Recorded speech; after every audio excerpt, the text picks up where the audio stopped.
Kita prajurit berada di laut, ada biasa kejadian-kejadian kecil, dan itu sudah diatasi, ya ada yang kesengat ikan pari dan lain sebagainya, itu alamiah. Pertama, syukur alhamdulillah kita ucapkan pada Allah Subhanahu wa Ta'ala, Tuhan yang Maha Kuasa, karena pada pagi hari ini tadi kita saksikan bersama merupakan hari terakhir atau pengakhiran dari pembongkaran pagar laut yang ada di Kabupaten Tangerang, yang khususnya di tiga kecamatan tadi ya. Nah, ini sudah mulai dari tanggal 22 Januari sampai dengan hari ini tanggal 13. Kalau dihitung dengan hari kerja, ada 11 hari kerja, karena Sabtu Minggu libur, kita melaksanakan pembongkaran. Dari yang rencana awal 10 hari, namun karena kondisi cuaca, kondisi alam, ya, yang kita tadi sudah sama dengar dari asopnya dan lantamal, cuaca, kemudian hujan, gelombang, kedangkalan, ya ini faktor alam sehingga yang 10 menjadi 11 hari. Nah, pada kesempatan ini pertama juga saya ingin mengucapkan terima kasih kepada Satgas secara keseluruhan, yang dimana Satgas ini adalah bentuk dari kolaborasi dari TNI Angkatan Laut, TNI juga, Polri, kemudian dari KKP, kemudian juga dari teman-teman nelayan yang sudah ada, Bakamla, yang juga ikut di dalam kegiatan pembongkaran ini. Di mana kegiatan ini juga tentu berdasarkan perintah dari Bapak Presiden pada Panglima TNI dan berlanjut kepada Kepala Staf Angkatan Laut, dan ditunjuklah Komandan Lantamal 3 sebagai Komandan Satgas untuk melaksanakan pembongkaran yang pada hari ini insya Allah akan berakhir, tinggal 1 kilometer, dan dapat dipastikan tadi sudah saya tanyakan sama dan Lantamal 3 Brigjen Hari bahwa ini 1 kilometer itu dapat dituntaskan pada hari ini, apalagi cuacanya cukup cerah hari ini ya, mudah-mudahan nggak sampai jam 12 sudah kelar itu. Kemudian sudah sepanjang 30 lebih ya, 30 kilometer lebih, yang sisanya 1 kilo hari ini akan selesai. Nah, tentunya kita berharap para nelayan bisa dapat bekerja dengan senang, ya, bekerja kembali di laut, di mana pagar laut ini tadinya mempersulit masyarakat nelayan khususnya untuk mencari ikan. Nah, tentunya kesulitan-kesulitan masyarakat ini TNI, khususnya TNI Angkatan Laut, Polri akan selalu hadir untuk membantu kesulitan masyarakat, khususnya masyarakat nelayan. Hanya itu saja yang kita inginkan. Nah, tadi kita dengar bersama perwakilan para nelayan sudah mengucapkan rasa terima kasih dan mereka siap melaut lagi. Kemudian juga tentunya kegiatan ini tidak lepas dari ada permasalahan, namun permasalahan di lapangan sudah diantisipasi dan tidak ada hal-hal yang prinsip, semua bisa dilaksanakan dengan baik. Ke depan kita berharap kegiatan nelayan dapat bisa berjalan kembali. Kemudian program-program Bapak Presiden kita, Bapak Jenderal TNI Purnawan Haji Prabowo Subianto dalam kaitan ketahanan pangan ini, cita-citanya dapat terlaksana dan baik, khususnya dari aspek kelautan atau kemaritiman ini. Ini upaya-upaya kita dalam mendukung program dari Bapak Presiden. Demikian saya kira sementara. Ya, terima kasih. Selamat siang Pak, saya Iwan dari CNN Pak. Pak, ada 2 pertanyaan. Satu yang terkait dengan pagar laut ini. Kira-kira untuk kedepannya, untuk mencegah terjadinya hal seperti ini dan juga terjadi hal seperti ini di seluruh Indonesia, kira-kira ada mekanisme nggak sih Pak untuk pelaporan dari masyarakat kepada entah pihak Angkatan Laut, entah Polair atau siapapun yang berwenang di laut itu, untuk jangan sampai viral dulu, kemudian baru kita melakukan tindakan gitu Pak. Jadi apakah ada mekanisme pelaporan yang bisa efektif begitu Pak? Itu pertanyaan pertama. Terus yang kedua terkait dengan penegakan hukumnya, mungkin nanti bisa dijawab oleh dari Polair atau KKP atau dari perwakilan dari Provinsi Banten. Ini terkait dengan pagar laut yang di Banten ini, kemudian kasusnya gimana Pak? Sudah sampai manakah kasusnya? Kan kemarin katanya kan sudah mulai diselidiki. Kemudian apakah sudah ada ketahuan siapa pemiliknya atau seperti apa selanjutnya? Mungkin nanti dijawab sama yang dari penegak hukum Pak. Terima kasih Pak. Baik, terima kasih. 2 pertanyaan ya.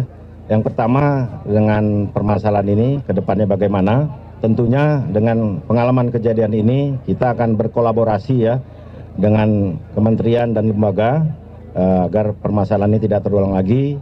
Ya tentunya masing-masing nanti akan dibentuk ya tim mungkin, dan kita khususnya dari TNI Angkatan Laut ya, kita di sini juga akan berupaya meningkatkan patroli-patroli ya, karena di jajaran TNI Angkatan Laut ada Lantamal, Lanal ya, ada Posal ya, mudah-mudahan lapor cepat dari teman-teman nelayan sehingga permasalahan ini tidak terus berkembang. Kita harapkan ke depan intinya TNI Angkatan Laut ingin membantu masyarakat ya, sehingga peran nelayan ini tidak ada kesulitan untuk berlayar mencari ikan karena hasil ini sangat dibutuhkan.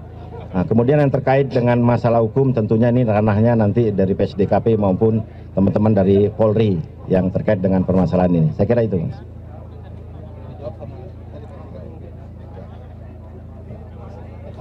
Ya. Ada lagi? Ya. Ya. Izin Jenderal, sebenarnya hampir sama sih dengan tadi untuk menindaklanjuti bahwa nanti ke depannya bahwa dari TNI Angkatan Laut akan tetap membantu nelayan juga begitu nanti akhirnya untuk agar pagar-pagar laut ini tidak kembali ditanam begitu ya Pak ya. Untuk kelanjutannya ini kan kita udah lihat bahwa dari stakeholders ini kan terus bertugas kemarin. Ini boleh di-spill sedikit nggak sih, ini biaya yang dikeluarkan kan cukup besar begitu ya, dari KKP, kemudian TNI Angkatan Laut, ada Bakamla, bisa di-spill nggak mungkin ke teman-teman media sekarang ini untuk melakukan pembongkaran laut ini perlu biaya yang sebesar apa sih untuk proses pembongkarannya? Terus yang terakhir agar tidak terulang kembali, mungkin ada himbauan juga dari Jenderal untuk masyarakat di luar sana apabila menemukan pagar laut ini seperti apa? Itu aja Jenderal, terima kasih. Ya. Terima kasih. Yang pertama terkait dengan tindakan lanjut ya, tadi juga saya sampaikan yang khusus di daerah sini ya, saya yakin nanti Lantamal 3 terus akan menjaga situasi ini ya. Sini juga ada Posal yang ada tanggung jawabnya. Nanti juga ini akan tetap kita bersihkan lagi kalau masih ada 1-2 bambu ya, tetap akan kita tuntaskan seperti janji atau perintah yang disampaikan oleh pimpinan kita. Nah, terkait anggaran ya, ini hal TNI tentunya akan melaksanakan tugas apa yang diperintahkan ya. Anggaran itu sudah ada anggaran, kita menggunakan anggaran rutin, tidak ada masalah itu, anggaran ya, rutin kita sehari-hari ya Mas ya. Untuk yang kedepannya ya kita nanti pasti ada pimpinan yang nanti akan membahasnya kelanjutan di daerah-daerah lainnya. Saya kira itu Mas. Izin Jenderal, Rifki dari FIFA. Terakhir mungkin Jenderal, kemarin selain di perairan Tangerang kita tahu di perairan Bekasi juga terjadi hal yang sama. Kemudian kalau nggak salah kemarin PSDKP juga melakukan pembongkaran. Nah, apakah kedepannya TNI Angkatan Laut juga akan ikut terlibat dalam upaya pembongkaran pagar laut yang ada di daerah Bekasi? Mungkin itu. Terima kasih Jenderal. Ya betul ya, itu mungkin kita lihat pemberitaan. Saya kira itu sudah diaksi oleh PSDKP. Saya pikir itu sudah ranahnya PSDKP ya, kita ini yang di sini saja. Namanya prajurit siap melaksanakan perintah sesuai dengan pimpinan kita yang memberikan. Jadi keterlibatan kita belum. Ya, saya kira masih ya. Ya, terakhir ya. Izin Pak, saya Maya dari IDN Times. Pak, tadi kan disebut bahwa ada prajurit yang terluka dari kegiatan pembongkaran pagar laut ini. Bisa dijelaskan nggak Pak, insidennya sendiri itu terjadinya kapan, lalu apa yang sedang, maksudnya lagi melakukan apa, lalu sekarang perawatannya seperti apa? Tadi kan juga disebut operasi, memangnya kailnya sendiri menancap di mana Pak? Itu aja, terima kasih. Baik, terima kasih. Ya, terkait dengan kegiatan dimanapun kita latihan, apalagi ini kegiatan di laut, kita prajurit berada di laut, ada biasa kejadian-kejadian kecil, dan itu sudah diatasi. Ya, ada yang kesengat ikan pari dan lain sebagainya. Itu alamiah. Nah, terkait dengan kejadian yang kena kail, ya kan nelayan-nelayan kita kan juga membentang jaring, kemudian juga mancing, masih ada yang tertinggal. Ya pas mau selesai ada, itu enggak terlalu masalah, dan sekarang sudah dirawat, mungkin siang ini udah bisa kembali kok Mbak ya, enggak ada masalah, udah diobatin. Mungkin ada sekitar 6 ya, 6 kan tinggal 2 yang di rumah sakit karena baru tadi malam. Insya Allah hari ini udah kembali, tadi saya sudah cek juga, yang lainnya sudah kembali disengat ikan pari, ubur-ubur biasa itu, prajurit laut risikonya gitu. Ya, selesai ya. Ya, terima kasih ya teman-teman sekalian ya.